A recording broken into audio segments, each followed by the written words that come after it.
Damn, my bad, y'all. My bad. I'm sorry, man. Somebody trying to take some food off my fucking plate. Motherfucker trying to snatch my goddamn chicken and shit, man. I had to fight a motherfucker just a second ago. Hey, shit. That's what an alpha does. We don't let niggas take food off our plates, bro. No, hell no. So my bad, man. My bad. Hey, y'all know we are back. We are back. Hey, a lot has happened. And honestly speaking, me and my man spent a lot of time trying to figure out what to talk about because it's so between Ryan Garcia and his fake fucking depression, these beta male ass fighters, Tyson Fury talking shit, and not Eddie Hearns not being able to make a motherfucking fight, Dylan White once again not getting the goddamn title shot when everybody else skipped the goddamn line. So much shit going on. Oh, but we came up with some good ones. But before we get to the fuckery, we have to give you a fuckery video because it's fuckery. Crawford. Go ahead. We don't even need a video. No, we just go right into it. You don't even need a video for this shit. No, just a picture of that nigga looking with his lip out. Yeah, I got you right here, bro. Bam. There you go.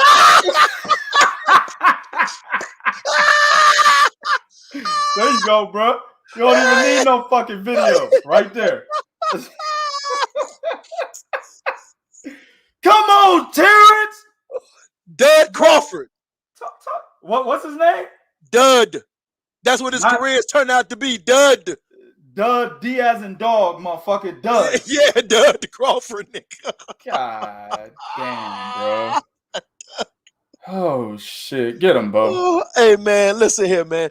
All right, man. Before we really get into it, man, as always, go to 3kingboxing.com for the latest, greatest what's going on in the sport of boxing. We know y'all missed us. This is the realest motherfucking shit around here. Like the only thing we really don't do because we got jobs that piss test niggas is smoke weed. So, only thing we don't do, everything else we do around this motherfucker. Actually, I can get away with that shit, nigga. I work in corporate America. All the half them motherfuckers is high in corporate America, even at work. I can't, man. That fucking DOT for that Class C is a bitch. That's exactly why I got no problem doing all this cursing, talking about bitch titties, ass, and hoes, and showing my face, nigga, because them motherfuckers do worse. I'm telling you. But now, 2K, now, hold on now. Remember now, you can't say nigger too much on this show. You can't do that. Now, you can say nigga, but not nigga. I can't even say that. No, well, with the H, it's no, nigga. With the H on the end. Nick I couldn't say that. You can't say couldn't say neither. Hey, man, as always, man, y'all know my man HNIC is here to help us bring this shit in, man. Prodigy. Hey, man, remember when you first fell in love with boxing? It was because motherfuckers fought. You know what I'm saying? That's right. They wanted it, like, it wasn't so much as about titles with them. They wanted to prove they really was that bad motherfucker that they believed they were. That's why they fought. These niggas not. What's going on, man? I don't know. All I can tell you is this. For all you Terence Crawford fans out there, man, I'm going to tell y'all right now, man. Throw your shit off now. You ain't going to be happy. A lot of you motherfuckers is going to be upset. But you know, as 2K always said, give a fuck. That's number one, right? And if you feel like you need to unsubscribe or, oh, man, these niggas is biased, then I'm going to go ahead and send you video number 2. Get the fuck out of here. That's it. You know what I'm saying? All you motherfuckers that's going to have a problem with the facts that's being said in this video. Get the fuck out of here. Real talk. You know what I'm saying? If you niggas is over here saying, man, 2K be talking all that shit, but he's so biased, you know what you can do? Get the fuck out of here. Real talk. At the end of the day. Ain't no real nigga from Nebraska making big fights, nigga. Hey, if you from Nebraska, you can. Get the fuck out of here. Let them down, Nebraska. That's what. Exactly. Dog. Where do we start? I don't even know where to start, fam. Like, here's the deal. Let me take y'all to something, man. I'm gonna take y'all to something, man. Let me see if I could do this. Let me see if my shit gonna let me do this shit real quick, man. I want to take y'all somewhere. So let me see. Where we at? This is what I want to show, first of all. Can y'all see my screen? Bo, can you see my screen? I sure can. All right. Of course, this is 3kingsboxing.com. Forget about that Trump shit that's right there. You know, it's all about ads and money, nigga. We don't know what it is. we didn't pick that shit, nigga. We didn't pick that just shit. That motherfucker up there. Right. Don't be up here trying to clown on us, nigga. No. Exactly. It's about ads and money, nigga. This is business. Threw that shit up there, nigga. This is business. This Hell is business, nigga. But look at this article, man. I'll take you back to January this year. Terence Crawford had the audacity to say people will remember Spence ducking Terence Crawford. And let me scroll down. That stems from Twitter, right?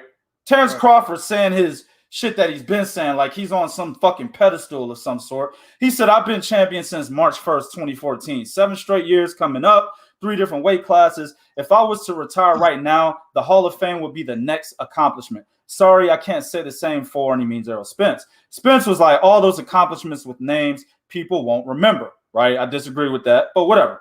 Terence Crawford goes, one name they gonna remember is Errol Spence ducking Crawford. That's gonna stay with you your whole life. You still good though. So now that Errol Spence is fighting Kell Brook, right? Got the title from him. Sure did. He fought Sean Porter. And by the way, that Kell Brook was a much better version of Kell Brook that Terence Crawford fought. Let me put that in context. Sure was. He's fought Sean Porter. Yes, he has. He's fought Danny Garcia. Yes, he has. Okay. And now you're about to add Manny motherfucking Pacquiao, dog? Ooh. So are we really going to say, when everything is all said and done, that fans are going to remember that Spence ducked Crawford? No, motherfucker. What fans are going to say is, damn, it's either 2 things. Damn, Spence ducked Crawford, but this nigga did fight Manny Pacquiao, Deshaun Porter, Danny Garcia. They gonna say that? Or they're going to be like, nigga, what the fuck are you talking about? I see you at welterweight, nigga. You fought Jeff Horn, yes, Jose Benavidez, right? A broke-down ass Amir Khan and a broke-down ass Kell Brook, motherfucker. Errol Spence hand-me-down. Yeah, and whatever else, nigga, you gonna cherry pick after this? Jose Cito Lopez, motherfucker, that's probably next. That's what they gonna say and compare that to the same niggas that Errol Spence has been in the ring with, right? Yep. The only motherfuckers out there that should seriously be saying that Errol Spence is ducking Terence Crawford are Terence Dud Crawford fans, bro. Those are the only motherfuckers that are gonna say that. You see what I'm saying? At the end of the day, dude right here said Pac is 43. Doesn't matter. Manny Pacquiao is still considered a welterweight champion in recess, but he didn't lose his belt. But hold on, though. Terence Crawford was trying to fight that same 43-year-old. Sure was. And Keith Thurman actually fought the nigga when he was 41. Exactly. And nobody said nothing to Keith. Nope. Nobody said nothing about that. Before motherfuckers start coming in here talking about, oh man, this nigga old and shit. I seen a comment on Facebook on this article. It said, oh man, it was a UK cat, of course. More Yanks trying to pick on old dudes instead of fight each other. That was his comment. So before you motherfuckers come in here, right? Understand that none of you motherfuckers had nothing to say when Keith Thurman fought him. You definitely didn't have shit to say when Manny Pacquiao defeated him and he was 40 years old, right? You don't have nothing to say when Terence Crawford was in negotiations with him. Pacquiao signed his contract, but Bud didn't sign his. Y'all motherfuckers ain't had nothing to say about that. But when Errol Spence makes the fight with him, all of a sudden the nigga's 43. Y'all know what y'all can do? Get the fuck out of here, man. Real talk. Manny Pacquiao is still a viable contender, even though he's old. The nigga beat Keith Thurman, took his WBA super title, was still a champion, defeated an undefeated fighter, undefeated champion, defeated him. Took his belt, became a champion at the age of 39 or 40. I can't remember how old he was. Probably 40, right? And is still active to this day. The only reason why he's not the WBA super champion is because he was out so long, they made him a champion in recess, which means that he could come back and fight your Dennis Ugas, who has his title, right? anytime he wants for his title. And guess what? I have him beating your Dennis Ugas, even at 43 years old. So the motherfucker is still a viable contender. Yes, sir.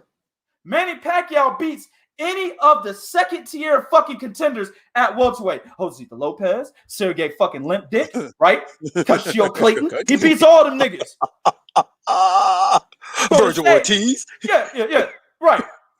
Right. Virgil Ortiz. Maurice Hooker. Right? He beats all of them. So to say, oh man, nigga 43, you dumb niggas got to look at the fact that he's still better than the majority of the fucking division. Yep. I think he beats Mikey Garcia and Danny Garcia. Oh, yeah, most definitely. Right. Those are two top welterweights considering, right, who they are and the division they're fighting in. Those are two top welterweights. He beats them both. So this right here was a situation where Bud, this was his get out of jail free card. It sure was. Like, 2K, man, what the fuck you talking about? I'll tell you what I'm talking about. Bud was talking that 50-50 shit, right?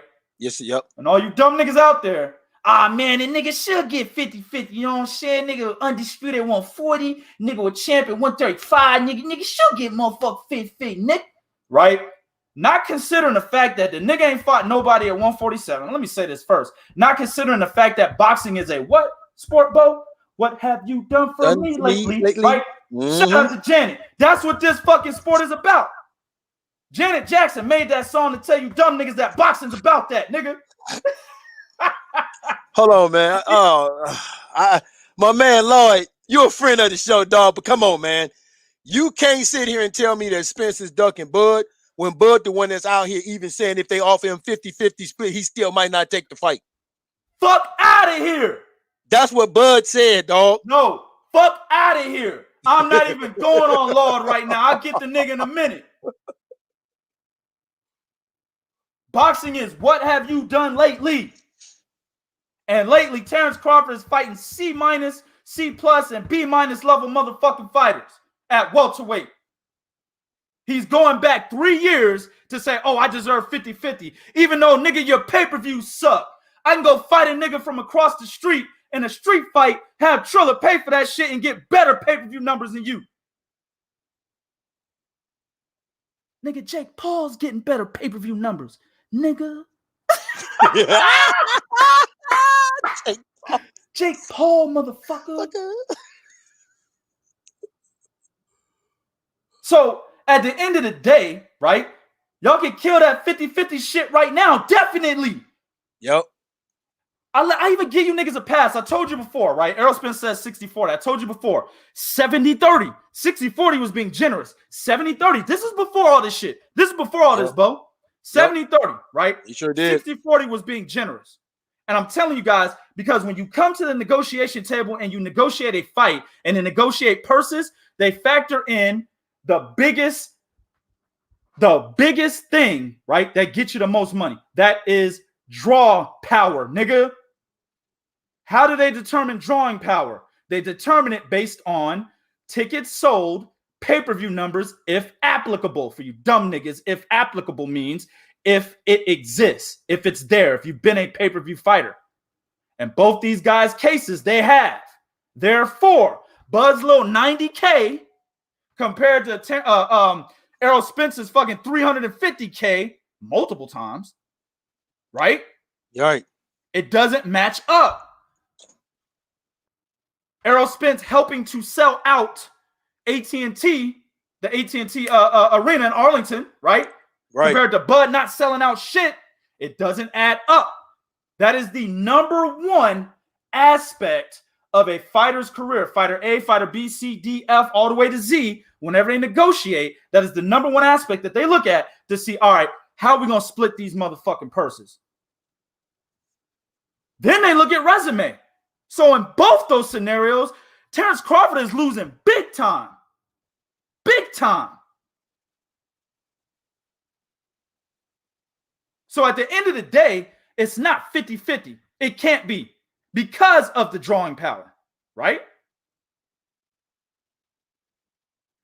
Now you're going to factor in the possibility of him beating Manny Pacquiao, dog? Yep. 90-10, motherfucker. Dude, Earl Spence should come to the ring with shorts that say 80-20. Then if he win, he should put a shirt on that say 90-10. 90-10. That's what he should do. That's what. Yep. Listen, man. At the end of the day, because I'm looking at all y'all comments, and I'm looking at all y'all comments, everything. This is what y'all got to understand, right? At the end of the day, this is the situation. Errol Spence has had pay-per-views that outdid Terence Crawford's number. You want to talk to me about Deontay Wilder? Deontay Wilder was not a fucking draw, and Tyson Fury accomplishments actually were bigger. Yep, go ahead. Than Deontay Wilder's. Yep. Oh, because of who he beat, right? So him doing 50-50 with him, okay. But Errol Spence has 2 belts. Errol Spence has pay-per-views that have outdone Crawford's. So when you sit at this fucking negotiation table, no, my nigga, it's not going to be fucking 50-50. And on top of that, let's just keep it a buck. You're not part of this fucking organization. So if you want this fight, then this what the fucking price tag is. Because go ahead. Because at the end of the day, you like all that shit about rematch and all that shit is negotiated right there at that table when they sit there. So at the end of the fucking day, man, Terence Crawford should have ate that fucking pride. When Errol Spence said 60-40, he was being generous, ate that pride. He could have said, all right, man, let's do a 2-fight deal. I'll take 60-40, but nigga, if I win in a rematch, my nigga, guess what the fuck we get? We flip that shit around. Go ahead, man. Shout out to my man Gary B. He put $10 on. He said, what's good, brother? Sometimes the greatest losses a fighter can take don't necessarily happen in the ring. Crawford's pride, along with Arum's cheapness, has put a huge stain on his legacy. Shout out to my man Gary B for the $10. My man. Exactly. Now let me shout him out, dog. Let me shout these niggas out real quick. And then I gotta get on my mans. And I hate to do it because that's my mans, but I had to get the nigga over the whole Charlie Burley, Sugar Ray Robinson situation, man. Here we go, dog. Shout out to my man Eric R. He's in the building. What's up? Is in the building. My man Jake L. Davis is in the building. That's what's up. J Mar is in these Asian streets. God Klashengo is in the building. Second Ezra said, I'm in my nigga. I'm in the building. That's what's up. Just K say he's in the building. Senior writer for 3kingsboxing.com. My man Michael Wilson Jr. is in these streets. In them streets. My man Andrew McGuire came back. He said, I'm in these motherfucking streets for life. My man BJS's eye socket. That shit's funny. He's in, I can't even say that shit right, dog. He in these streets, bro. That's what's up. That's fucked up, too. My man Low Blow Champ. He's in these streets. Neutral natural. Motherfucker got all these goddamn same words. I forgot the damn term from it. Aspect, effect, or effect, neutral natural. He's in these motherfucking streets. That's what's up. Let me tell you something, man. Lordzo. Them Dominican strippers, man, been getting to your motherfucking brain cells, nigga. Floyd did not get 50-50 against Arturo Gatti. Actually, that is the biggest thing that we talk about with Floyd Mayweather, going through the whole situation where he had to take less to become Money Mayweather, bro, while he was Pretty Boy Floyd.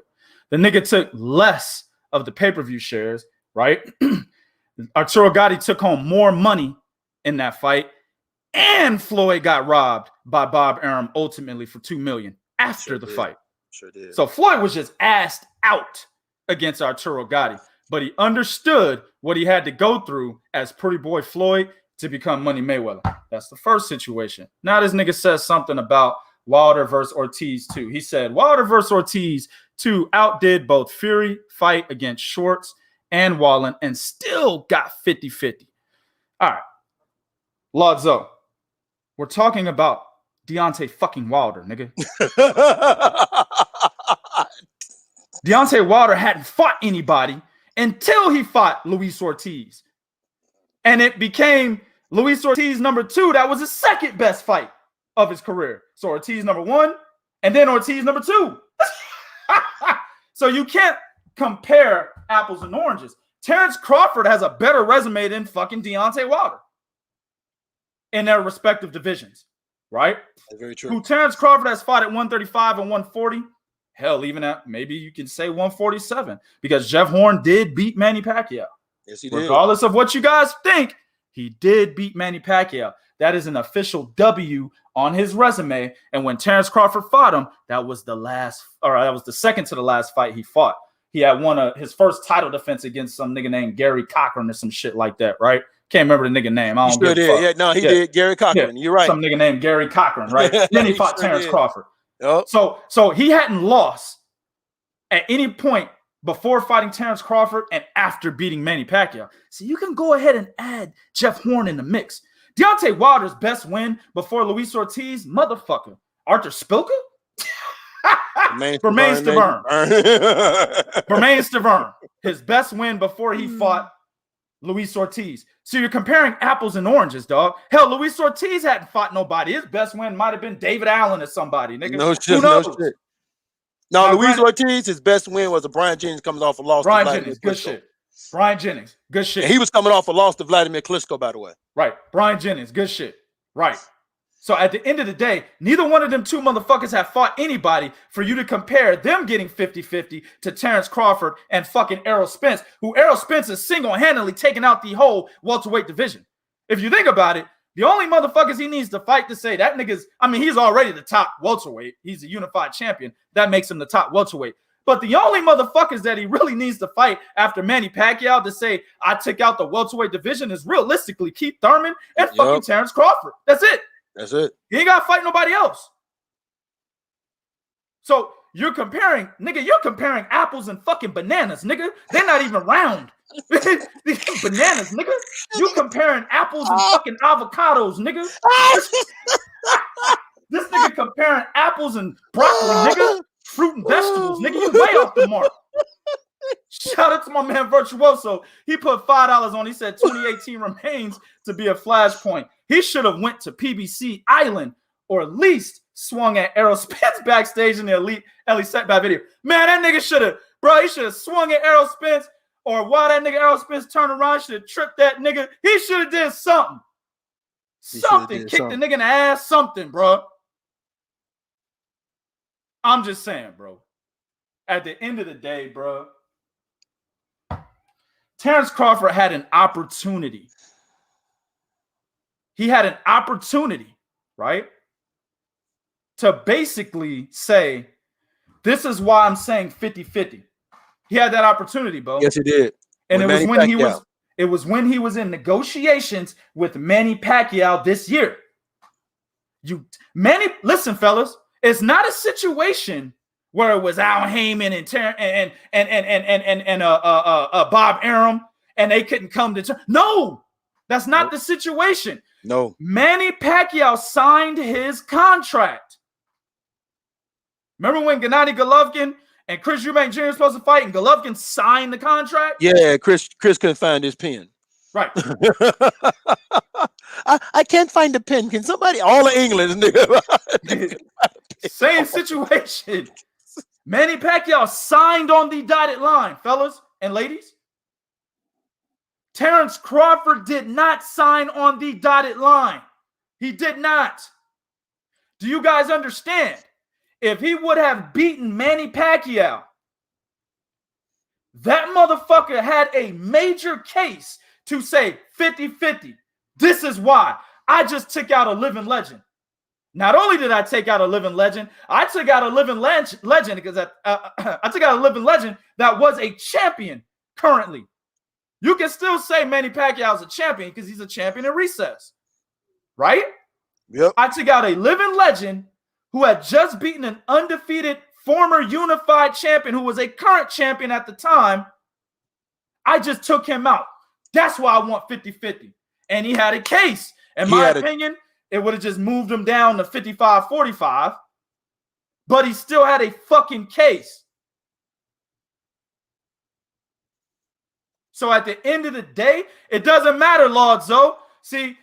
No, hold on. Let me get that. He said the same report said that whether Bud signed wouldn't matter because the funds never came in. Your second statement there is speculation. Yep. I was just going to say that. What comes before that speculation, Lord Zoe, is that this nigga did not sign the fucking contract. Mm-hmm. I don't give a fuck about no fucking funds not coming in. You had a contract in front of you, nigga. Why didn't you sign it? Are you telling me you are waiting to see what funds were going to come in? That's some bullshit, because evidently Manny Pacquiao, who is on fucking record saying, I will not fight Bud Crawford for less than $20 million, that nigga signed. So what fucking funds didn't come in? You got Manny Pacquiao, who declined this fight on several occasions, my nigga. Manny Pacquiao declined this fight on several occasions, saying he wants a certain amount of money to be able to fight Bud Crawford. Hell, Freddie Roach came out on this nigga's behalf when he was signed with Top Rank and said, we're not taking that fight. Bud's too much of a fucking threat. We're going to need way more money than this. Mm-hmm. Manny Pacquiao's made it clear for more than 3 years now that if he's getting in the ring with Bud Crawford, the money has to be right. Yep. He's made it clear way before Terence Crawford ever made that shit clear. Sure did. And you're telling me by this nigga signing on the dotted line doesn't make you believe, based on common sense, that the funds were actually there? See, we're talking speculation. But hold on. Here's my problem with that. It's awfully funny for Pacquiao and Crawford, the funds weren't there, but the same organization, the same fucking location, the funds happen to be there for Fury and Anthony Joshua, though, right? Exactly. That is speculation. What is not speculation and is proven fact prior to the, quote, funds not being there is that Terence Crawford did not sign the contract. Point blank, Right, period. Because Manny signed the exact same contract, whether Manny knew the funds was there or not. He signed the exact same contract. Right. So you're saying it's no speculation that's proven that funds never came. Bud obviously wasn't signing a ghost contract. It was zero speculation. So you believe that Manny Pacquiao signed a ghost contract after 3 years of saying, I will not fight this nigga unless I get 20 million. Stop being stupid, Lord. You're smarter than this, nigga. Come on, man. I know you like Terrence. I know you want to take off from dog. You can't here, man. Stop doing that shit, nigga. We don't like this shit, dog. Use your fucking head, nigga. This nigga has said for 3 years and counting that he wants the right amount of money to fight Terence Crawford. So you're saying all of a sudden, when he's in a position, right, to get the right amount of money, this nigga says, oh, nah, nigga, I'm going to sign this ghost contract real quick. Stop, bro. Stop. Terence Crawford did not sign the contract. That's why the fight wasn't there. Mike Wilson says some money was there. More importantly, the fights against the top welterweights were there at PBC regardless. Now, Bud is at the dance with no dance partner. No big money fights whatsoever. Exactly. Stop making excuses for this dude. It's out. It's out, dog. Yeah. Excuses cannot be made for Terence Crawford. But where does he go from here? Fuck it. The money wasn't there. Fuck it. Give it to him, right? No, I ain't giving it to him. No, because no. From my point, right? Okay, the point I'm about to make. The money wasn't there, right? Okay. So what the fuck happened with Sean Porter? What the fuck happened with Keith Thurman? Don't say Keith Thurman priced himself out, because Keith Thurman was right in asking for $10 million because they gave sorry ass Amir Khan $7 million. And did make a counter offer when Keith asked for 10. Exactly. They did not make a counter offer. So you're telling me Amir Khan, who's never been a champion at welterweight, right, deserves more money than Keith Thurman, who is a former unified champion and at the time was undefeated? And then he asked for the fight after he lost to Manny. So he had one loss to a living legend. Meanwhile, Amir Khan is fucking barely getting out of the ring with Samuel Vargas. You're right. He deserves 7? So what happened with Keith Thurman? What happened with your Dennis Ugas? Ugas is like, I'll take the fight, nigga. Pay me 10 grand. I'll take it. Ugas ain't even talking about big money. You niggas need to stop making fucking excuses for these fighters. That's why these niggas keep fucking you in your ass, nigga. That's why these motherfuckers got you American ME style with the jagged blade up your ass, dog. Damn. God damn. Stop making fucking excuses for these dudes. Terence Crawford, he explicitly stated that he is only interested in fighting Errol Spence. And that right there is your proof that this nigga is not trying to fight anyone else. Yep. He's made that clear. He's going to parlay around at welterweight, fighting Amir Khan and Kell Brook until the Errol Spence fight fell in his lap. Now he's like, fuck it. I don't even want it no more because I deserve 50-50. I'll fight Josecito Lopez next. Terence Crawford should just fucking retire, nigga. Understand, this is a dude that I spoke up for on so many occasions. Probably why Lazo was fucking with me at the time. You know what I'm saying? Nah. I was speaking up for Terence Crawford on so many fucking occasions, dog. I was like, man, it's fucked up how PBC was freezing this nigga out. Man, it's fucked up that, you know, on PBC broadcast, they're only talking about the IBF, WBC, and WBA champ. They're not even mentioning the WBO, and the WBO is a real title. That's some fucked up shit, dog. I used to say all that shit all the fucking time, bro. Until Terence Crawford made the statement on DAZN, in an interview on DAZN, he said, oh, there is no such thing as the other side of the street. If the fighters want to make the fight, we'll make it. So he basically took the blame off of Bob Arum, and I see a bunch of comments in here. Cycle them comments, Bo. I see a bunch of comments in here where people are talking about Bob Arum is the blame and blah, blah, blah. This nigga took the blame off of his promoter, and he took the blame off of PBC and Al Heyman. When he said the fighters want it, they'll make the fight. So where's the fight then, nigga? Yep. Where's the Porter fight? Lazo said Porter could have forced the fight. Porter said, let's go. How much does he got to force it? Hold on. Not only did Porter say, let's go, he called Crawford out publicly. And what did Terence say? All right, now I got to fight you because you trying me. What happened from that? Well, let me go before that. He called him out publicly on the same DAZN interview where Terence Crawford said there's no other side of the street. He said, I'm not looking for the Sean Porter fight. He said that in the same interview. This is after Sean Porter called him out publicly. Terence Crawford is not trying to fight anybody of note at 147. And everything I'm saying, like I said, I always tell y'all, man, 2K will never lie to y'all. Y'all can go look this shit up. It's all factual evidence. Everything I'm saying, factual. Go look it up. Don't believe me? Go look it up. Hell, we've chronicled this on 3kingsboxing.com. Go look it up. Everything that Terence Crawford is doing and saying, I just read y'all his motherfucking tweet. Nigga, I'm already going to the Hall of Fame. Nigga, shit, nigga. I'll get fucked. What the fuck you think that means? Mm-hmm. That means that nigga's content with what the fuck he's accomplished. That's what the fuck that means. Very much so content. And when a nigga's content, you're not going to push him into doing any fucking thing. Well, shit, the proof of that is Virgil Ortiz. Exactly. After Virgil Ortiz won, he was calling out Crawford. I don't think that's a good idea. The fuck you mean? Nigga, before he won the fight, you know, punk-ass Chris Mannix was interviewing him. And he said, you know, Virgil Ortiz is number 2 in the WBO. What do you think about a fight, you know, that kind of fight? Since the Errol Spence fight, you're saying that's not going to happen. This nigga said, I laugh at that idea. Cycle in comments. He said, I laugh at that idea. I said, really?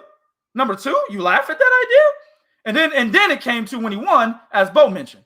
I don't think that's a good idea. What the fuck are you talking about, nigga? Who you going to fight then?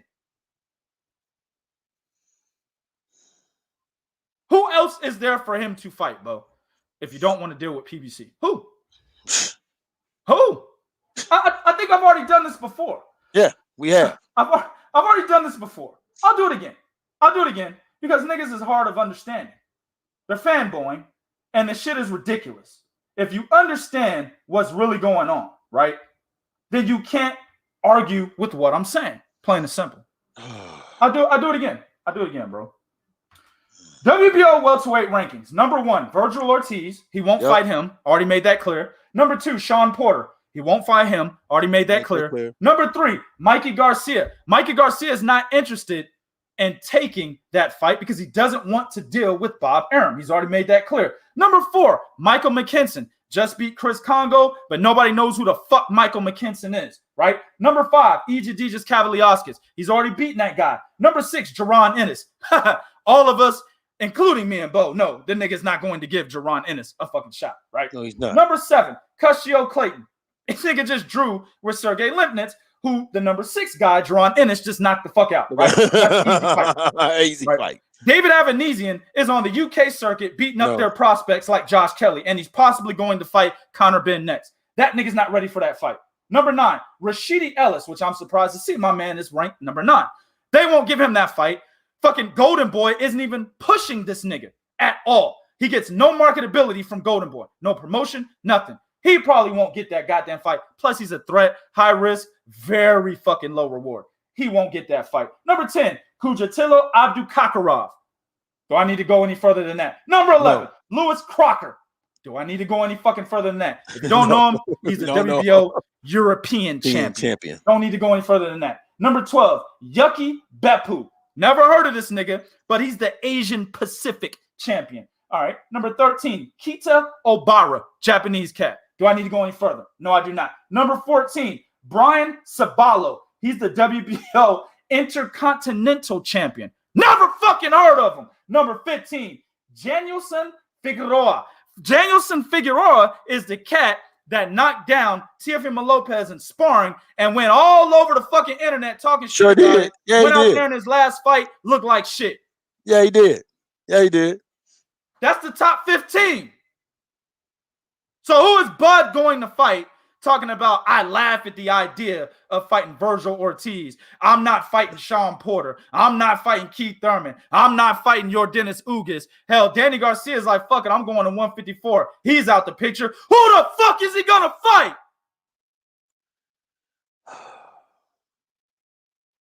Dog. Cut that shit out, Lord Zoe. Dog, Lloyd, see. Cut it out, nigga. Here's the problem that you're having, right? Number 1, the WBO themselves can force that motherfucking fight. They can say, hey, man, y'all got 90 days or 60 days or whatever to come to a fucking agreement, right? But right now, Virgil Ortiz is number 1. But at the end of the fucking day, Terence Crawford never even reciprocated, even wanted to fight Sean Porter, even if you want to tell me all that Porter didn't do. Even if you want to tell me Porter didn't do this, Porter did that, okay, fine, whatever. Where was Terence Crawford pushing for it then? Where was Terence Crawford putting pressure on Porter to fight him? Where was it? Where was it? If you want to say Porter was all talk, bet. Why didn't Crawford call that fucking bluff? Exactly. Why are you putting onus on Porter to push paperwork, but not on Crawford to push the nigga to push the fucking paperwork? Because he likes Crawford. That's why. It is what it is. Like I told you guys before, I don't care if you have a favorite fighter. I don't care if you run with a nigga until your balls get cut off. I don't give a fuck. But at the end of the day, when facts are put on the table, because that's all we do over here, we are putting facts on the fucking table. I just went through the nigga's top 15.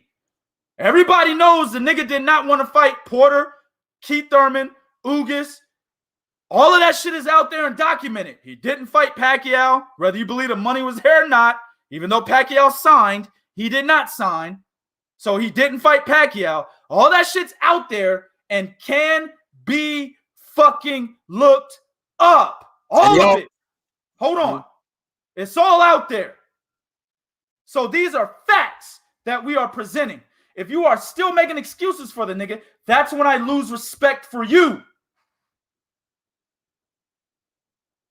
If I was up here subjective as hell like a lot of these other YouTube niggas, then yeah, nigga, you do what the fuck you gotta do. But that's not us, and you fucking know that.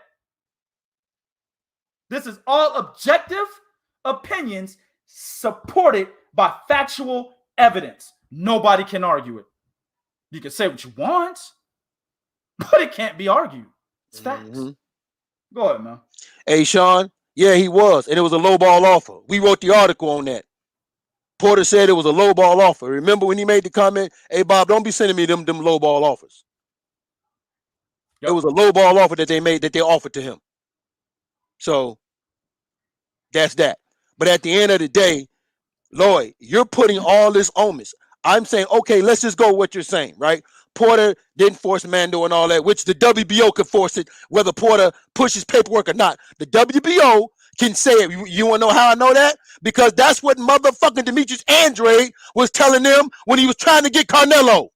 He could have said, yo, y'all need to force the paperwork to make this nigga fight me. They never ordered the fight. If the WBO right now was to say, hey, we're going to order the motherfucking fight, guess what? Then they have to talk. But if you're going to put all the omens on Porter, fine, I'll give you this. Let's say Porter was talking.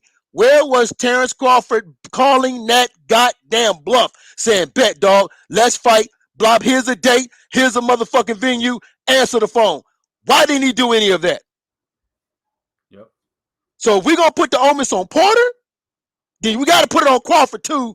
To, hey, man, call that man's bluff. And Sean, you can say LOL, but yes, it was a low ball offer because when Sean Porter said that, guess who didn't say nothing back and refute that? Bob fucking Arums. Bob Arums didn't come out and say, no, it wasn't a low ball offer. He didn't say that. So wasn't it like $2 million? Yeah. It was something stupid like $2 million. And remember, this is after he fought Kell Brook and Amir Khan, who got much more than $2 million. Actually, it was before. I'm sorry, it was after Amir Khan, who got $7 million. Sorry, it was before Kell Brook. Hey man, listen, this is the barbershop, Lonzo. When we walk out this motherfucker, it's all love. But at the end of the day, nigga, you acting like that right now. Dog, you're saying they track record don't matter. We are on record and saying what we're saying, dog. Hey, dog, go to a court of law and tell that judge, hey, nigga, my track record don't matter. Nigga, track records is how you form a fucking opinion and judge accordingly, nigga. The fuck are you talking about? So you're saying, Lonzo, if you find a bitch that you really like, nigga, really love this bitch, and then she throws on you that she done fucked your whole goddamn family, nigga. All the men in your family done got some of that pussy. You gonna say her track record don't matter?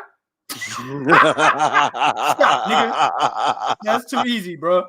Too easy, bro. Oh, man. The track record is what you get judged by accordingly, nigga. Golly, bro. At the end of the day, Bud just fucked off his opportunity to say 50-50. He fucked it off, bro. He sure did.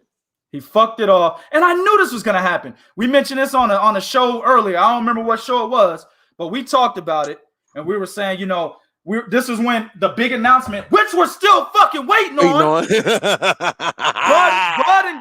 Bud and Bob Arum had a big announcement like a month ago. Yep. Oh, yeah, you know what I'm saying? We got a big announcement coming. It's coming. It's coming. We got a big announcement. You know what I'm saying? A month later, we ain't getting no announcement. The only one we got was that this nigga didn't sign the contract when motherfucking Manny Pacquiao did.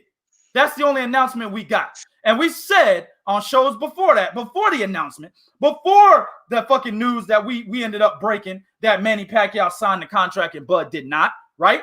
We said we don't think Terence is going to fight Manny Pacquiao. We said Manny Pacquiao is more than likely going to fight Mikey Garcia, right? We said this. Then we went on to say after the goddamn news came out that we put up on 3kingsboxing.com that Manny Pacquiao signed the contract and Bud didn't, so negotiations are off. We said after that hell, Errol Spence should fight the nigga. There was some discussion between me and Bo where one of us was like, well, I think Errol Spence should fight Yordenis Ugas. And the other said, no, he should take Manny Pacquiao. Why? Because it's a big money fight. On top of the fact, this nigga solidifies his legacy even more. And after that win, if he beats Manny Pacquiao, Yordenis Ugas ain't going nowhere. He can fight that nigga at any time he wants. That's what we said. Yeah. And what day is it? May 21st? Right? Yes, it is. Look what's happened now. Motherfucker. Yep. Hey, Tyson Fury and Deontay Wilder was a big fight with another outfit. What's up? What's up? Errol Spence Jr. with Kell Brook. That was with another promoter, Frank Rowan. What's up? What's up? Now, you tell me how many big fights. Okay, explain to me why Top Rank froze out motherfucking Devin Haney. Devin Haney wanted Vasyl Lomachenko. Nope, didn't happen. So I mean, we want to talk. We can talk because they all do it. Bob Arum makes you sign a co-promotional deal before he gives you the fucking fight. So let's not make it look like it's just one-sided here. And we are on track as saying as so much as so as, hey man, PBC, all these niggas need to make need to more often make big fights. So I'm just saying, man. So if we want to go off track record, don't just give me PBC. Let's look at all these niggas. Every last one of them. Look at all of them. And I guarantee you'll see more fights being made by one than the rest of them motherfuckers. You'll see 1 or 2, but at the end of the day, when you're talking big fights, all of them motherfuckers ain't so eager to turn over their top money dog unless they sure they're getting something guaranteed in fucking return. Oh man, Lord, man, Sean Newton is getting your ass, dog. So this was his comment. Then here comes Sean Newton. Ain't that something? See, Lazo, when you reach for too long, nigga, everyone starts to get you. Loma fought a motherfucker that was a killer that he didn't have to give an opportunity to, and gave it to him. And ended up losing in the process. Oh, Bo, before we go to the next comment, man, or the next topic. What does Terence Crawford have to do, bro, to get some type of, I don't know, bro, to get some type of vindication? Nigga fight Conor McGregor, maybe fight Jake Paul. I mean, shit, he needs a, you know what I'm saying? Call that nigga KSI that beat Jake Paul or Logan Paul, whatever. You know, he gonna have to do something. Listen, man, at the end of the day, and I am on motherfucking record. I've had videos out where I called this dude a dog, right? But at the end of the fucking day, he blew this one. And you can tell me all this shit, because boxing, like we say, everything in life is about what have you done lately, right? Okay? If you went to work every single day on fucking time, but you had 3 days which you was late, which one you think your boss gonna remember? He gonna remember them 3 late days. So you can tell me all this shit about what Earl said and PBC and all of that. Lloyd, the last thing that was said out of Terence Crawford's fucking mouth when they asked him on their show, AK and Barack, we wrote an article on it. If they offer you 50-50, let's say they offer you 50-50, would you take the fight? He said, probably not. That's all I need to fucking hear. You can tell me all that other shit you're talking about, dog. Means nothing. This nigga has officially closed the door and have said publicly, I'm not talking Earl. I don't care about him. Hey, don't talk to me about that fight no more. That's it, dog. That's it. Done. Close the fucking door on him. Those are his comments. Errol Spence gave him, he said, hey, man, 60-40. That's it. And niggas lost their mind. No negotiation, no back and forth. At the end of the fucking day, man, he let this one get away from him. Whether you like the man or don't like the man, he let this get away. Me, like I said, me and Prodigy was on here saying, hey, man, if he gets Manny Pacquiao, damn shit, hell yeah, I'll be on Earl talking about, hey, man, you got to get that nigga 50-50, man. But if Errol Spence, listen, Errol Spence fighting Manny Pacquiao is fucking 80-20 now. If he beats Manny Pacquiao, 90-10. 90-10. Right. 90-10, because there's no way you're going to tell me with names like Danny Garcia, Sean motherfucking Porter, Kale motherfucking Brooks, 2 motherfucking belts that I'm supposed to give a nigga that beat fucking Jose Benavidez and Amir fucking Khan and my leftovers 50-50. I'd have told you get the fuck out of here. Don't come in here with that. So, hey, man, I'm just saying, man, at the end of the fucking day, you can say whatever you want to say. This fight didn't happen. You can talk to me about money not being all that but fighters don't have anything to do with that shit. You just give these niggas a contract, tell them what the split is, and they sign a fucking contract. That's it. But it's funny, again, Lloyd, it's funny how money wasn't there. Oh, so the money wasn't there in the same location from the same entity that was going to do Joshua and Fury, but it's not there for Pacquiao and Spence. I find that awfully amazing, especially when Bob Brazil fights with these motherfuckers over there.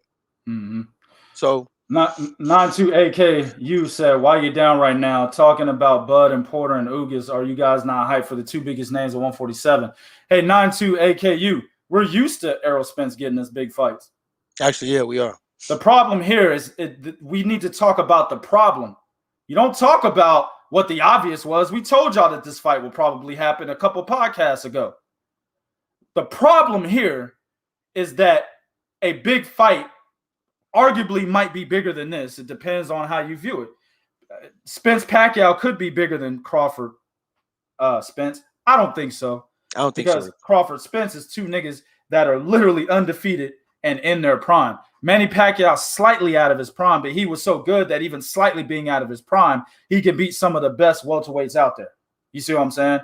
But Spence, Crawford, two guys in their prime, undefeated champions, that fight is much bigger. Terence Crawford had an opportunity to get closer to basically having an opportunity to support, right? To support his 50-50 claim and didn't take the opportunity. That's why we need to talk about that. But Errol Spence fighting Manny Pacquiao, this honestly is not a surprise to us. They're both with PBC. And this goes to what Lazo said in 92. AK said, you said the same thing. Lazo said Bud's contract expires in October. Suddenly, when he signs with PBC, he would get the fight as of right now. Al has won this battle big time. Here's the deal. You're talking as if PBC is the only, and Bo mentioned this earlier, you're talking as PBC is the only entity that makes fights within their own banner. They have all the welterweights. Why wouldn't they? That's stupid business to not make the majority of the fights under your banner when you've got all the major names in the fucking division. You really think Josh Taylor and Jose Ramirez would happen if Top Rank didn't have both those guys? Mm-hmm. Because that is a risky fight for Top Rank. Understand, Top Rank makes the fights outside of their banner, right? That Bob Arum feels he can win. Yup. Jose Ramirez and Maurice Hooker. Maurice Hooker ain't looked good since he had that draw with fucking Darley's Perez. No shit. On the undercard of fucking Andre Ward and Sergey Kovalev won.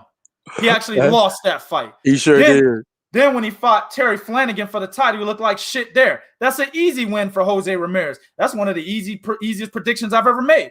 So if I made that prediction and could see that from fucking 20 universes away, so did Bob Arum's old ass. That's why he made the fight.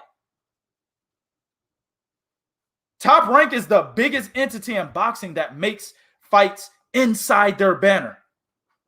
All PBC doing is following what old man Bob has been doing for years and years on end. That's all they're doing.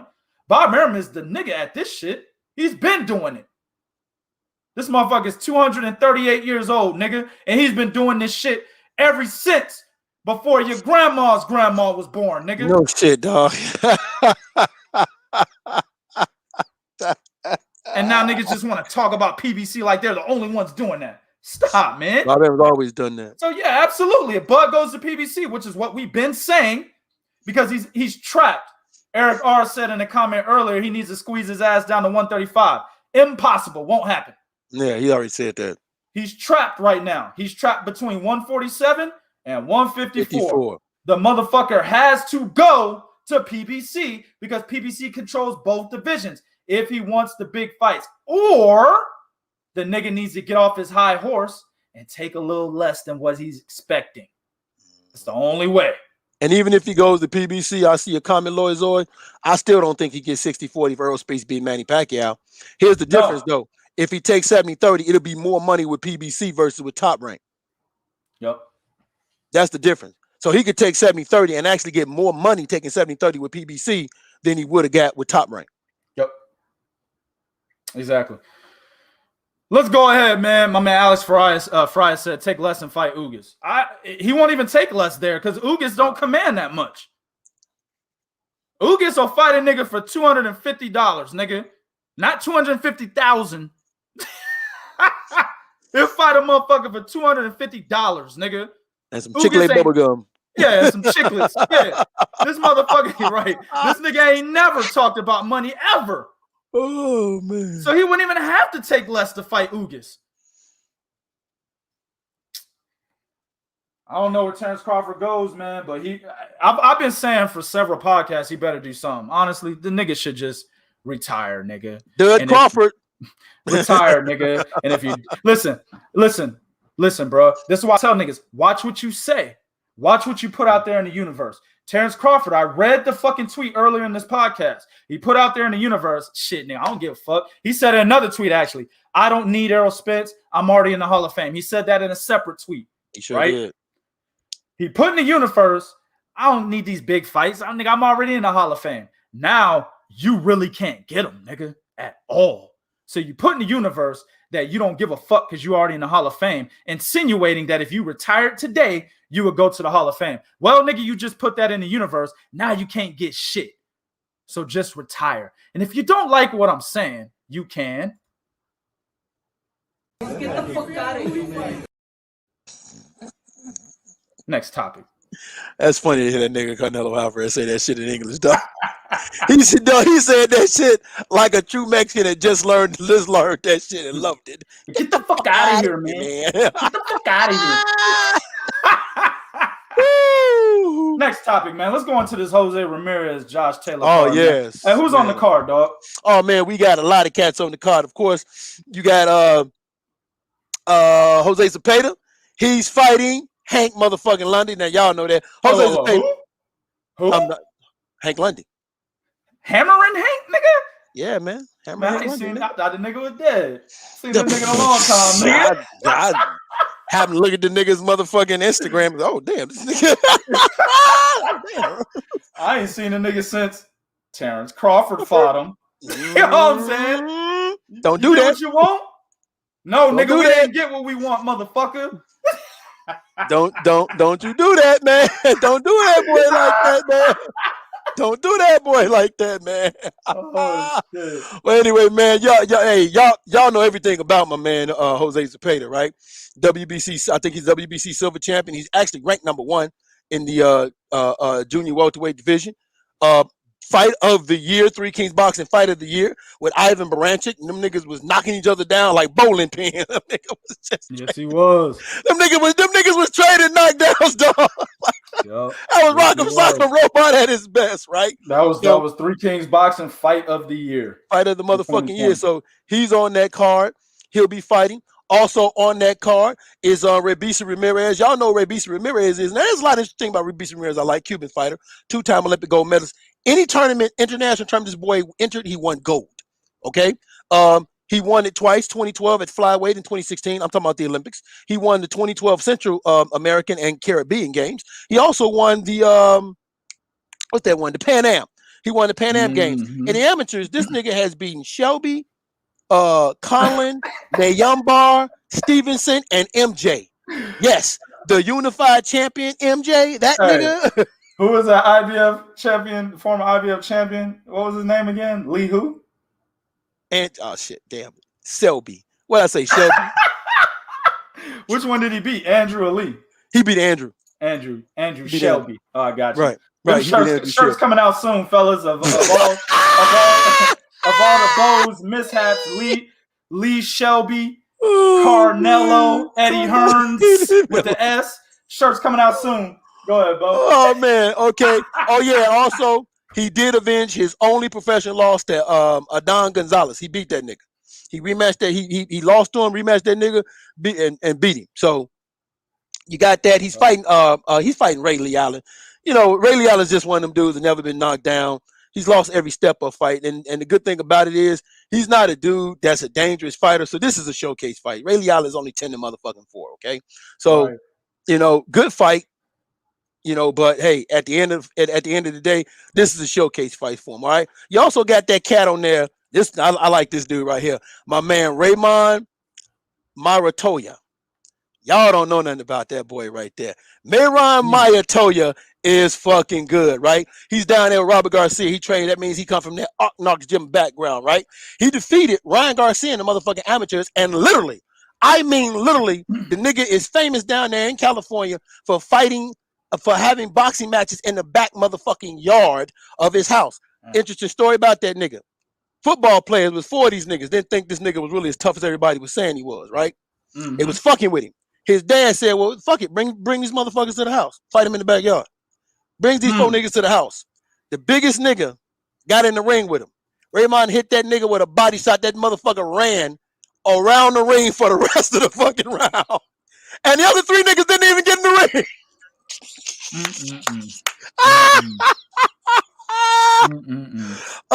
motherfuckers that also visit that backyard fight with him was Mark Castro, who's the 2020 U.S. Olympian, and also Jose and Carlos Balderos. Yeah, right. Balderos brothers. They was there along with Ryan Garcia. So that boy, actually, man, I actually kind of like this kid, man. Good kid, nice style. He's very good. He needs to work a little bit more on his defense. Okay, and also he needs to work a little bit more on his hands placement. But outside of that, boy, solid competitor. He's over to Robert Garcia, so y'all know he'll be fundamentally sound. All right, he's fighting, Jose Gallegos. That motherfucker lost every step up fight again. That nigga lost to he lost to that dude Jack Tepora. So again, another fight, but easy work. All right. Also on there is a guy by the name of Andreas Cortez. Andreas Cortez is a cat that in 2017 walked into Floyd Mayweather's gym. He gets in the ring. The nigga he sparred was a nigga by the name of Javante Tank fucking Davis. Okay. That nigga did so good sparring Davis, giving him that work. Floyd Mayweather signed this nigga. Damn, off the one sparring session. Off the one fucking sparring session. What's his name again, Bo? His name is Andreas Cortez. He's fighting on the undercard. Now, interesting fact about this kid was he did win the 2013 Silver Junior Olympics. He fought both Teofimo Lopez and Devin Haney in amateurs. Now, he lost to both of them, but the fact that he fought him, that should tell you something, right? Also, he left Mayweather promotion. You know why he left Mayweather promotion? That nigga said, man, I want to fight better competition.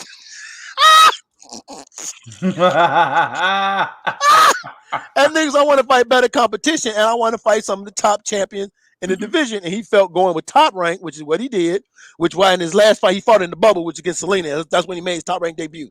He's in that last fight. That's why his last fight was with Top Rank, because he left Mayweather Promotions to go do that. Then, of course, Elvis is in the building.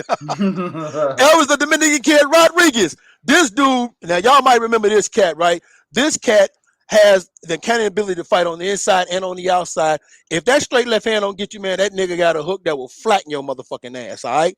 He made a name for himself fighting in the motherfucking bubble, winning all live his fight by motherfucking knockout. Highly touted Dominican Republic fighter, and he beat another top undefeated prospect by the name of, I can't pronounce that dude's name, but his last name is like Biar Slanov. Biar right? He fought that nigga Biar Slanov. He beat that nigga in the amateurs. He fighting the cat by the name of Kenneth Sim Jr. Kenneth Sim Jr. was a highly touted prospect out of someplace in the Midwest. Right. Nigga said cherry pick org. Is that what's on there? That's fucked up, man. Yeah. You didn't catch that, dog. I said Kenneth Sims is from someplace in the Midwest. Yeah, that nigga somewhere, nigga. Who knows? Ohio. No, I wish. I wish, nigga. I wish. Where's he from? Chicago? Man, dog. Chicago, nigga. I know who he is, though. Yeah, I know who he is.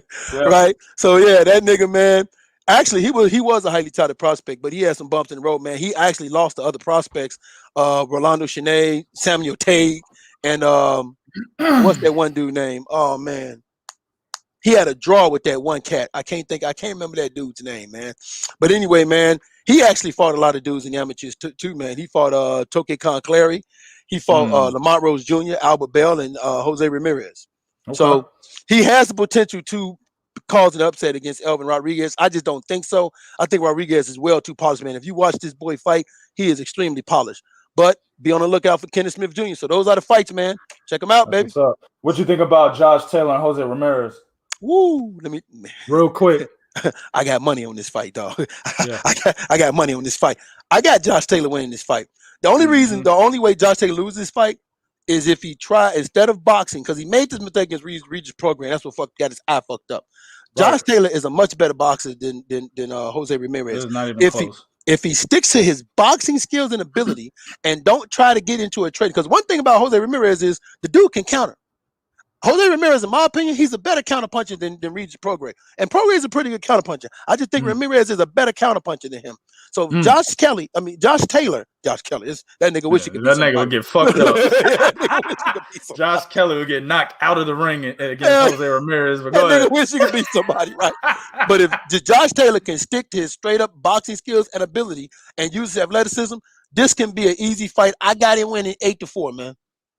Yeah, I think Josh Taylor takes this, man. Josh Taylor proved the type of fighter he was when he fought Regis Prograis. That fight could have went either way. I had no problem with Josh Taylor winning the fight, but I did have Regis winning it. I think I had Regis taking that last round, which was the difference. But I had no problem with him winning the fight. He's an elite fighter, man. Josh Taylor can get in the ring with the elite at 147 if he decides to move up, in my opinion. Jose Ramirez is more of a one-dimensional fighter. You've seen that against Jose Zepeda, and you saw it against Victor Postal. You stand back and box this guy, he doesn't know what to do when he's got a jab in his motherfucking face. And that's what pissed me off about Maurice Hooker. And that's how I knew Maurice Hooker was going to get knocked out by him, because Maurice Hooker always gives up his height and reach, stops jabbing, tries to fight on the inside, did it against Virgil Ortiz and got knocked out by him as well. So Josh Taylor's not that guy per se. He can do it. Bo, you did mention that he does like to do that, but he's a smart fighter when he does it. I don't expect him to get caught the way that Maurice Hooker and others have got caught when they fought Jose Ramirez. So I actually got, Josh Taylor. 8-4 sounds right, but I got to win by stoppage, nigga. I'm taking Josh Taylor round 9 stoppage, bro. Damn. Yeah. Damn. Yeah. Man, you know what? It's funny too, because I believe Regis Prograis is a much harder puncher than Jose Ramirez. And then if Josh Taylor, to me, has proved his toughness. He proved it once with O'Hara Davies. He really proved Regis Prograis when his eye was swollen up like that. And he finished the motherfucking fight, Billy Joe Saunders. He really proved it when his eye right. And he finished the motherfucking fight. But I don't think Ramirez hits. Like, I don't see Ramirez, like you said, stopping Josh Taylor. And I think that's the only way you beat him, if he can stop him. Josh Taylor, like you said, he's a smart fighter. I definitely think that he's one of those fighters that coming along. But what I do like about both these guys is they fought fights that put them through the fire. Jose Ramirez, when he fought Jose Zepeda, I thought that was a fight. I thought he was going to lose. I said, man, he could lose this fight. Right. And he fought. Then, of course, he, like you say, he fought Maurice Hooker. I didn't think that was a fight he can lose, but it was still a good fight to test himself to see where he was. Same thing with Josh Taylor. Josh Taylor, Ivan Baranchyk, O'Hara Davies. Not Ivan Baranchyk. Who was that he fought? Yeah, Ivan Baranchyk, right? Yeah. He beat Ivan Baranchyk in the day. So you got O'Hara Davies. He was tested there. Ivan Baranchyk, and then Regis Prograis, and 2 fighters in their prime. This is real. This is real undisputed that takes place with no problems right here, ladies and gentlemen. Exactly, bro. Yeah, one thing I want to say about Jose Ramirez, honestly, bro, I think Jose Ramirez is a B-level fighter. I think Josh Taylor's teetering on A level. I think he's A- right now, but he's teetering on A level. You know what I'm saying?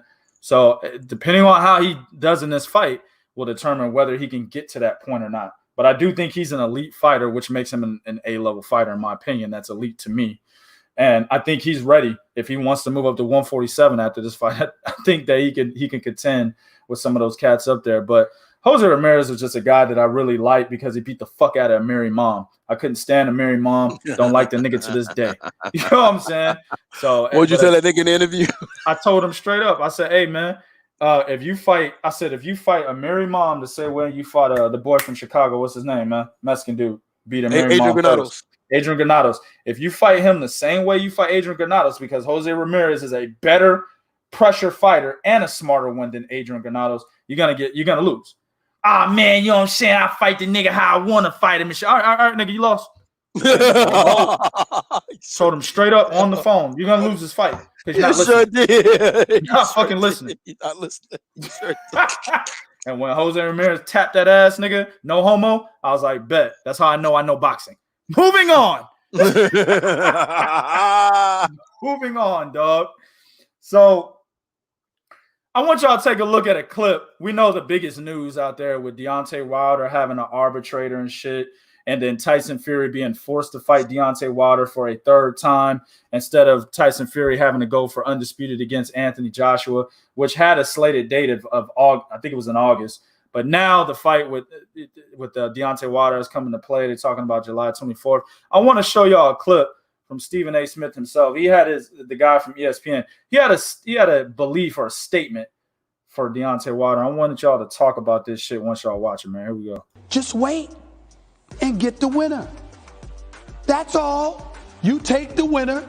You'll be ready, working on your boxing skills and everything like that, because Tyson Fury can box.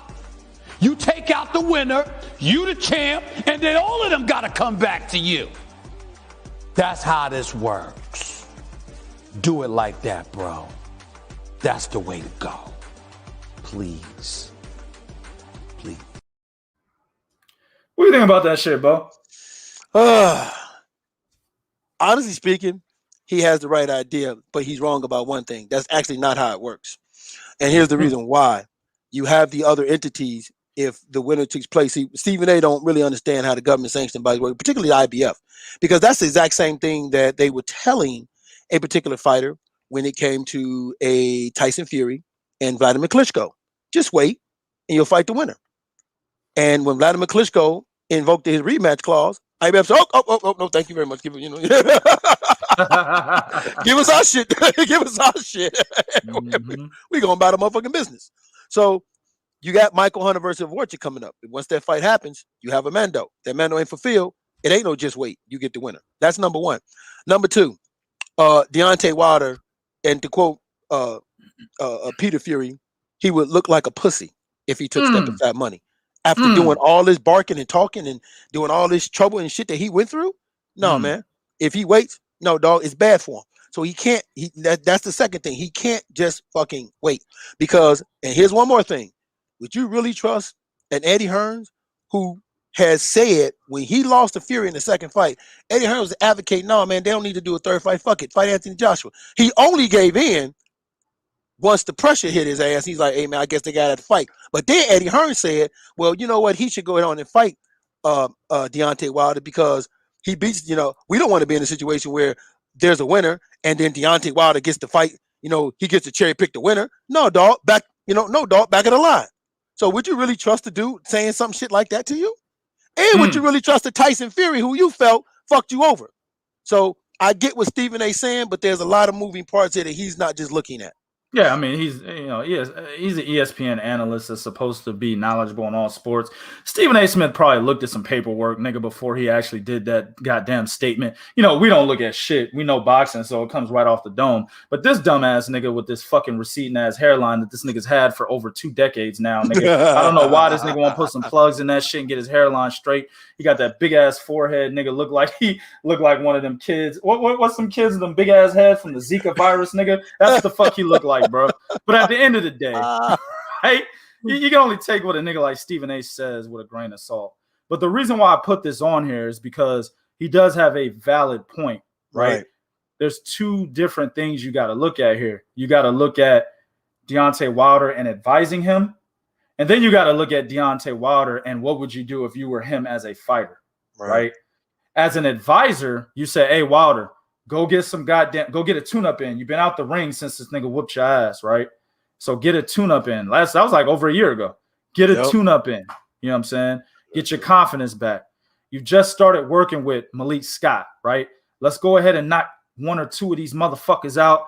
You know what I'm saying? Get acclimated with Malik Scott. Get in the ring and actually show what you can do against some of these niggas out here. And it ain't got to be whack names. They could be, top tier contenders. He can easily get those kind of fights, right? I agree with that. That's what I would say to him, to advise him to get him prepared for a third fight, which would be a lucrative third fight because it would be undisputed. If he's smart, if he went that route and he was smart, he would actually get it in writing, right, by the WBC that, hey, this fight has to happen next.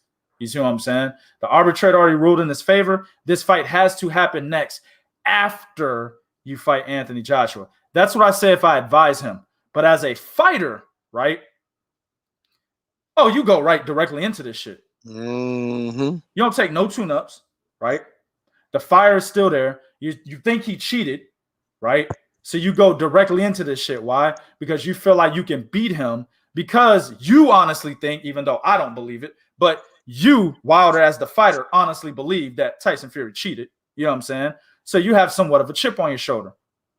If you feel like that chip on your shoulder is enough confidence for you to go in there and actually defeat this motherfucker, hey, go in there and do it and make some money doing it. I believe that he can make more money if he took a tune-up and then fought the winner of Tyson Fury, Anthony Joshua. I believe he makes more money in that situation. But fuck it, nigga. If the opportunity's here, you want your revenge, you want to avenge your only loss, take it, dog. Really nothing I can say about it. I do agree to an extent. Even though Stephen A is a dumb, big foreheaded ass nigga, at the end of the day, bro, he's making a point. Now, he's making a point, too, because if you're somebody that saw that last fight with Deontay Wilder and Tyson Fury, because he said, work on your boxing skills, you know, and he's right. Yep. Yep. Like, nigga, a 1 minute clip don't tell me shit. I need to see 12 consistent rounds of what the fuck that 1 minute clip is showing. Exactly. Right? But I he's looking at it also from the perspective of we saw if Deontay Wilder didn't look so bad, and it's a situation of he was in the fight doing good, but he got caught and got knocked out. That's one thing. He was getting beat the fuck up. Mm-hmm. Okay, so yeah, people are looking at that like, man, there's no point. Don't jump right back in there. That's why I agree with you. He should have been had a tune if he was smart, right? Mm-hmm. But also, but Loizo, you make a very good point. Fury has been in Vegas because he's there with Josh Taylor and shit. He has been in Vegas doing partying and all of that shit. So we don't know if he's training or fucking not, right? So you're absolutely right. This might be the perfect time to try to get that nigga. You know? And this God Shango said if Wilder took step aside and AJ won, there's not a lot he can do. Also, both would try their best to take advantage of Wilder. This is why I said if he decided to go that route, he would be smart to make sure it's contracted that he automatically gets the winner. That's why I'm saying that. You see what I'm saying? If he's contracted, AJ can't step aside or step around this nigga. He has to fight him next. Right. You see what I'm saying? And he already has an arbitrator in his corner to be able to get something like that contracted. That's what I say if he went that route. Obviously, he's not going that route, but I'm saying if he did. You know what I'm saying? But at the end of the day, I have no problem with him doing what he's doing. But Stephen A. Smith's not wrong in what he's saying. No, and a lot of motherfuckers is, oh, man, this nigga a coon. No, he is a coon. Yes, but this statement here is not him being a coon. He's actually giving a nigga solid advice. He actually is. You know what I'm saying? He's giving a nigga solid advice.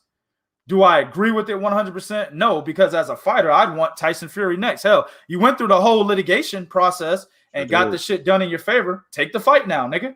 So I agree with that behavior or that act that he's taking. But at the end of the day, what Stephen A. is saying is not fucking wrong, man. It's not. I don't agree with the whole, like Bo said, that's how it works. No, it doesn't. Nigga. No, it doesn't, nigga. No. We'll talk about Kwame Brown, who, by the way, has reinvigorated himself, nigga. I know this is off topic, but that nigga Kwame Brown, this nigga said, I'm tired of this shit. You niggas been talking about me for 20 years, nigga. That nigga said, I've been out the game for 10 years, and y'all niggas still running y'all mouth. My only fear is, Kwame, you dropping too many names now. Only drop the names of niggas that you dropping some big 1%er names, nigga. You chill. Yeah. You gonna fuck around and rob a grocery store. It ain't gonna be you. Yeah, exactly, bro. Exactly, bro. You're gonna be at home, nigga, and you're gonna have your fingerprints gonna be in the grocery store. Exactly, bro. My man God Claus Shango said thoughts on getting someone like Scott to train him. You know what, man? At this point in time, it doesn't matter who Deontay Wilder has training him. You know what I'm saying? Deontay Wilder is 34 years old, 35, something like that. He's already set in his ways. A lot of people are like, oh, man, he looks better. I don't think he's going to look that much better in the ring. I think he's still going to resort back to what he's known to do. Hopefully, Malik Scott got him, wanting to fight how he fought Bermain Stavern the first time, because that's who he needs to be. You know what I'm saying? But he's been doing this other shit, Deontay Wilder relying on one punch for so goddamn long. I just don't think that he gets away from that shit, dog. You see what I'm saying? So at the end of the day, it don't matter who fucking trains him, Malik Scott. Hell, nigga, I train the nigga, bro. He's still going to be the same Deontay Wilder, bro, in my opinion. Look good in training, but I think he's still going to resort to one punch, not moving around like he should, head still on the center line. All that shit's still going to be there. That's why I don't think he can win a third fight with Fury, man. I don't. Yeah, I know he can't win the third fight with Fury because there's an old saying, ladies and gentlemen, leopard don't change his spots. Not at 35, not when that leopard's old, too. No, that nigga. That's it really ain't changing when the motherfucker old. They're not going to even get small. They're going to stay the same time. That's like trying to get pussy from a motherfucker that done sewed up her pussy hole, nigga. You're not getting it. You're not getting it, no. No way you can get in there. No way you can get in. You're not getting in, nigga. No, he'll start out. Here's what'll happen. He'll start out boxing, but the minute he gets hit or the minute he lands something solid, he's gonna revert back to who he is because that's all he knows. So that's why he should have took a tune-up fight. Because a tune-up fight, you can work on those things and we can go back to the motherfucking gym. Listen, I know we say, hey man, Errol Spence, and Errol Spence did. He killed that whole tune-up fight thing, okay? And he did. But Deontay Wilder does nowhere near have the skill set of fucking Errol Spence. That nigga needs the 40 tune-up fights he had prior to fighting Luis Ortiz. Yeah, he need 40 more of them bitches. Exactly, bro. Yeah, it don't matter who is in this corner. I mean, really, to be honest with you, Mark Breland wasn't that much of a fucking influence in this corner. Mark Breland was more of a yes man. Yeah, he was. So a lot of niggas gonna get mad, but you know, as I always say, I don't give a fuck. You know what I'm saying? Get mad if you want to. At the end of the day, Mark Breland was a motherfucking yes man, dog. Yep. Teach Deontay Wilder nothing. Actually, you know, you can either say two things. Either Mark Breland taught this nigga to stop fighting the way that he fought Bermane Stiverne and started telling him, hey, just rely on your one-punch power, or Deontay Wilder decided to do it himself. Either which way you slice it, Mark Breland was not an influence, or at least not a good influence. Put it that way. See what I'm saying? If he told the nigga stop using angles and being all athletic in the ring and boxing niggas like you did Bermane Stiverne, fuck that, knock these niggas out. Well, that's a negative influence. If Deontay Wilder said, I'm gonna do it myself, well, that's no influence. Deontay Wilder this nigga openly admitted to not running. Exactly. So at the end of the day, it don't fucking matter. Nigga, Mark Breland basically did nothing for Wilder, in my opinion. It was all really him. That. Malik Scott will probably continue to do the same. Remember, Malik Scott's the same nigga that got knocked out by Wilder by a phantom punch. Punch didn't even land. Go look it up. No shit. Go look it up on YouTube. Put the motherfucking YouTube video. The knockout video is on YouTube. Put the goddamn video at 0.5 or 0.75 speed, and you'll see what I'm talking about, nigga. Nigga didn't even knock the nigga out, bro. He didn't touch the nigga, bro. All right, man. I hate to say this, but I hate to say this, man. I'm gonna say it, man. It's fucked up to say this, man. Malik Scott's a beta male. Oh man, nigga. Of course he is. He's a beta male. First of all, number one, man. You ain't whooping my ass and then talking about some train me, nigga. Why? So you can always remind me that you beat me. But on top of that, if y'all go to Instagram, there's a picture of this nigga, right? This nigga sitting there with a long shirt on, with it open and shit, hand on his head. You know, his motherfucking bitch right next to him and shit. Look like she tending rubbing his head. Is she a fat bitch? Isn't that fat? I thought he had a fat bitch, man. Was she? No, this one didn't. I couldn't tell if she was fat or not because of the angle. Okay. But he's sitting there, and it looks just weird to me. Like he just got a long shirt on, sitting with a long shirt. I don't know if the nigga is naked. Then she rubbing his head. I'm like, man, what the fuck is this shit I'm looking at, man? What the fuck? Exactly, bro. The fuck is this shit I'm looking at, man? I remember this nigga used to do videos with his bitch in like a bikini and shit, and this motherfucker had all types of pig fat hanging off that back, nigga. I was like, this bitch fat, nigga. What the fuck is wrong with you, bro? You don't push this bitch in the media, like, you know what I'm saying, on your Instagram, nigga. You got to stop the fucking video. Like, nigga, this bitch got cottage cheese hanging off the side of her back, nigga. Get the fuck out of here with this shit. You don't push that motherfucker. You don't show niggas your bitch when she look like that. You keep her ass in the house. Oh, man. You can't come out, nigga. No, I'll go. I'll do everything we need. I'll go get everything we need. Stand out. Man. Fuck out of here, man. But nah, man. Like, yeah, he is a big time beta male. Here's my deal, nigga. You saw the videos where he's holding the mitts for Wilder, right? Right. Hell, I've seen JD's hold the mitts. Others have held the mitts for Wilder, and they did not react the way Malik Scott was reacting off the right hand. I mean, this nigga's Wilder's throwing the right hand, hitting his right mitt, and this nigga's flying all backwards, nigga. Stop! That's one of the biggest reasons why I agree with you on him being a fucking beta male, besides what you said, and you made an excellent point, which is better than my point, actually. Right? But this nigga, he's literally Every right hand Wilder throws, go look at it. This nigga's flying across the room. Oh shit! Let's do it again, champ. Get the fuck out of here, nigga. That motherfucker probably scared that he gonna hit him again. He moving that head. That's right, yeah. Moving that head and shit. Like, well, the nigga don't know what his right hand feel like anyway, because it didn't land when they fought. The nigga crumbled to the ground. No punch landed. No. So how would he know? You know what? He was scared in the fight. This nigga had flashbacks. Nigga, this is why I dropped. Nigga, that's why I took a dive. I'm trying to get about this shit.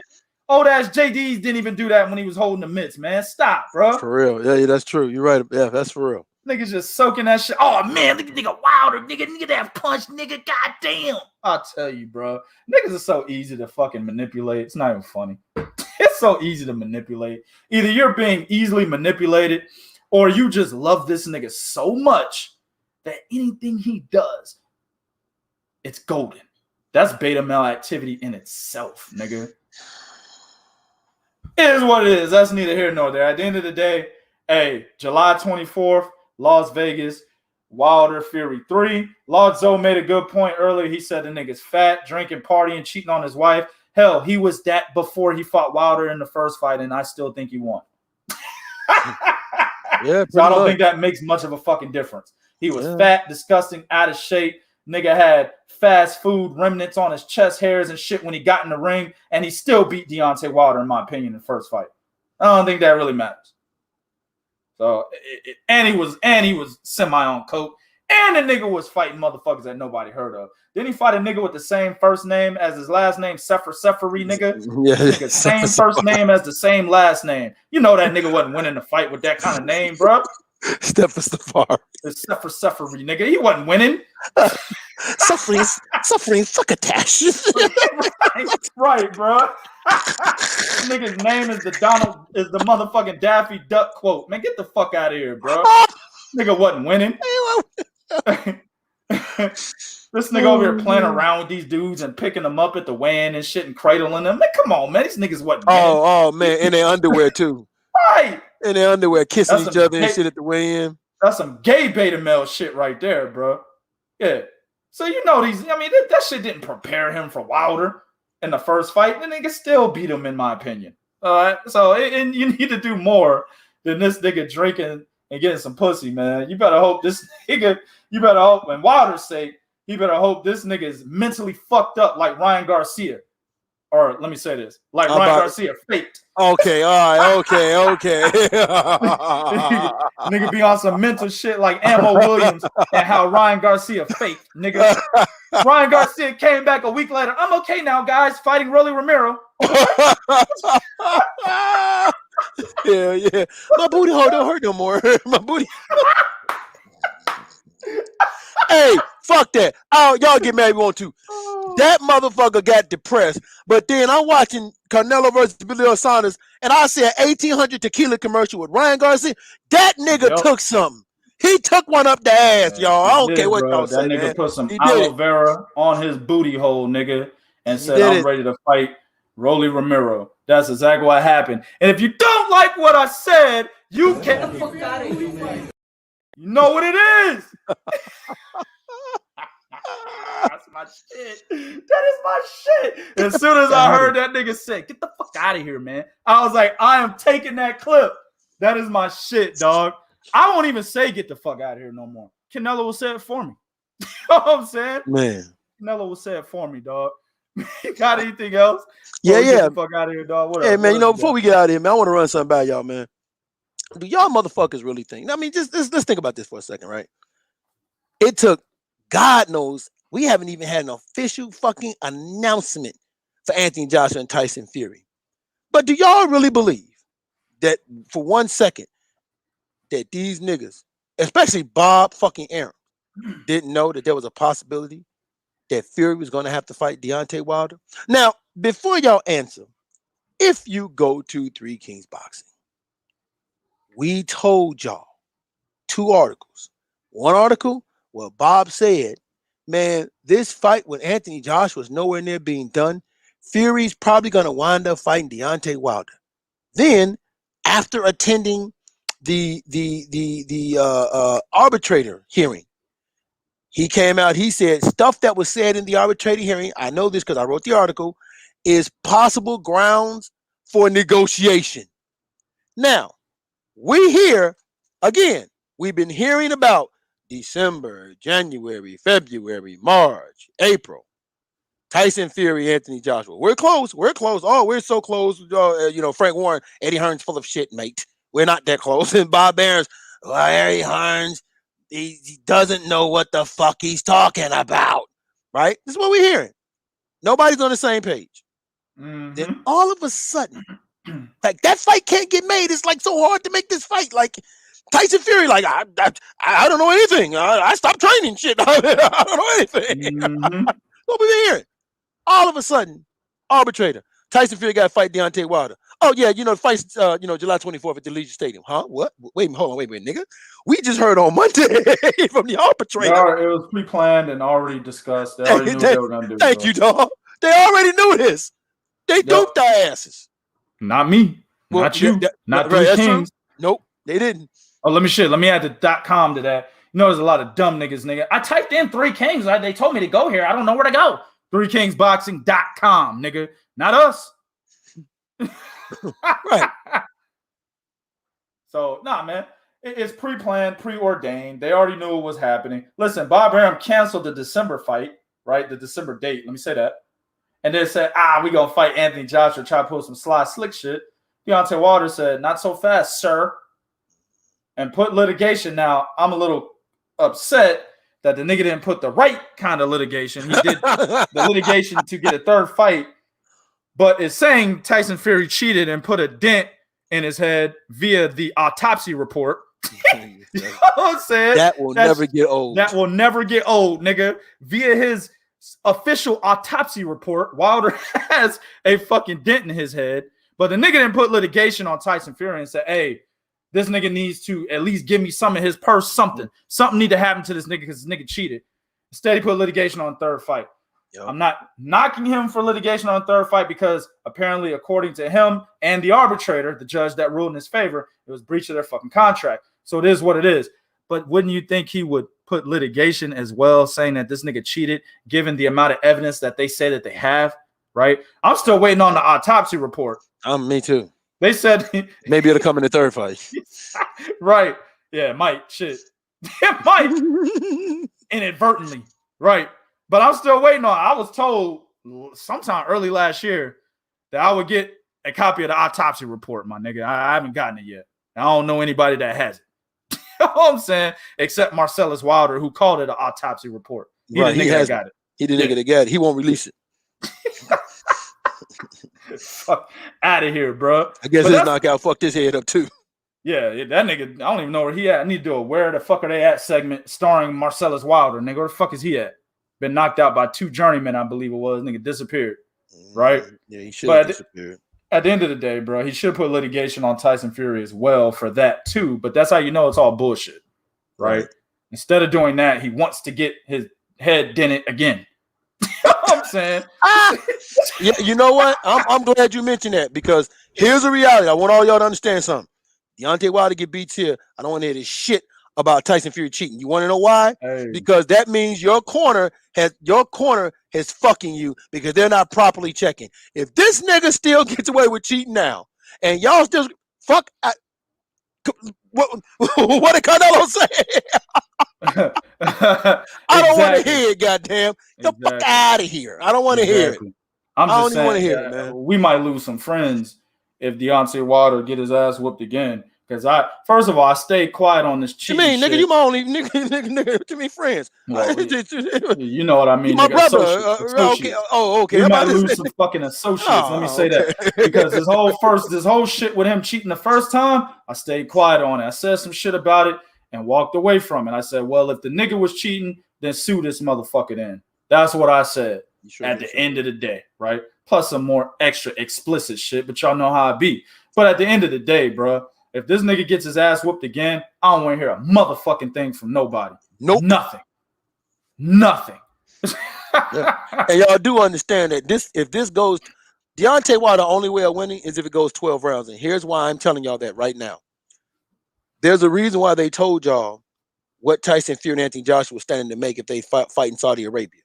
With that still on the table, you think if this goes 12 rounds, even if you miraculously Deontay Wilder outbox, I mean, if Tyson Fury slips and bumps his head and he's dizzy from round 6 on and shit, and Deontay Wilder miraculously outboxes his nigga, y'all really think the powers that be, the WBC has seen the money, the WBA has seen the money, the WBO have seen the money?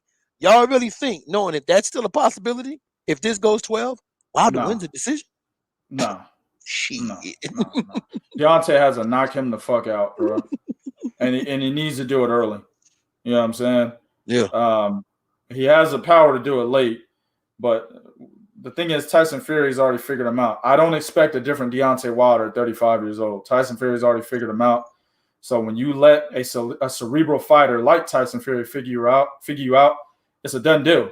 That's why the second fight went the way it went. Sure, so he's gonna have to knock this nigga out and gotta do it early, bro. If not, it's gonna be easy work again. Might even be another stoppage, bro. And that's why I don't want to see Deontay Wilder retire. I really don't. I think Deontay Wilder is a wild card in the division, bro. You know what I'm saying? He's one of the top 3 fighters in the division. Fuck a wild card. I mean, he's a wild card because he's not a champion, but he's a top 3 fighter in the division. I think a loss to Fury in similar fashion will retire him, bro. But I'd like to see Deontay Wilder fight F.A. Jagba. I'd like to see him fight Tony Yoka, right? I'd like to see him fight Joe Joyce. That's Alexander a good fight. Usyk. Yeah, I want to see those fights. That Joe Joyce is a good fight only because Joe Joyce has a chin. I want to see those fights, man. I do. I'm with you on that one. And if he loses to Tyson Fury again in similar fashion, if it's a 12-round fight, he lasted 12 rounds, he didn't get beat up too badly, just outclassed, he can still stick around and be around. But if he gets beat up again and knocked the fuck out the same fashion, bro, he's done, man. I don't see it happening, man. But you got anything else, man? No, that's it, man. As always, y'all go to 3 Kings Boxing. I want to thank all y'all for being up in here. All right, you guys, man. As always, follow each and every one of us. Shout out to all my brothers over there at 3 Kings Boxing. Me and 2K probably come back live tomorrow, all y'all, and we out. No, I'm just playing. 2K, take it. Ending, nigga. That shit was terrible, nigga. Yeah. That's why I'm in the second position, goddamn. Y'all know what to do, man. Go to 3kingsboxing.com for your source of pure and unadulterated boxing information. Follow us on Twitter at 3kingsboxing, Instagram at 3kingsboxing, and Facebook.com/3kingsboxing. This podcast is every Tuesday and Friday, 9 o'clock Eastern Time, 8 o'clock Central, 6 o'clock Pacific. As Bo mentioned, man, we might be coming back on tomorrow because we got a big fight tomorrow, a unification to see who is going to be the one and only true champion at 140 since Terence Crawford did it in 2018 when he knocked out Julius Ndongo with a motherfucking body shot. We're going to see who's another true champion again in the same division, bro. We haven't had back-to-back undisputed in a while, my nigga. You know what I'm saying? I'm happy to see that and excited to see that shit. You know what I'm saying? So that's tomorrow. We more than likely will come back on live tomorrow night, late night. So be ready for that. Until the next one, we out this bitch.